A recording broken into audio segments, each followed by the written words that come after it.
ఏం కుడుతున్నావురా? 4 పీసులు లంగా. 4 పీసులు లంగా. ఇదేదో సబ్జెక్ట్ అంటే నాకు తెలియదండి ఇంతవరకు. మళ్ళీ ఎప్పటి నుంచి ఉన్నాయో ఇట్లా సబ్జెక్టులు నాకు తెలియదు. ఇదేంది ఇవి?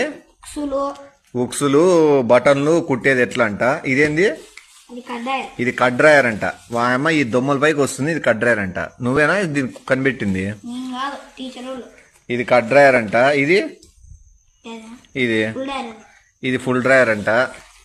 ఇది సాదా పెట్టికోటు. ఇది నాన్న బాడీ. ఇంకా ఏమైనా ఉన్నాయా? ఇదేంది? 4 పీసులు లంగా, ఇది 6 పీసులు లంగా. 4 పీసులు కాదు. ఈ లంగాలు జాకెట్లు కడ్రాయర్లు ఇవి ఏమైనా భవిష్యత్తుకు ఉపయోగపడతాయి నీకు? నేను చదువుకోవాలనిపిస్తే వాళ్ళు చదివిస్తారా సార్? మళ్ళీ ఇవి మీరు అడగల్లా మా సార్. మాకు బతుకేకి మేము ఏదైనా ఇంగ్లీష్ నేర్పించో లేకపోతే మాకు ఏదైనా మంచిగా ఏదన్నా స్పోర్ట్స్ పరంగా ఏమన్నా అర్థమయ్యేటట్లుగా లంగాలు జాకెట్లతో ఎప్పుడు దాని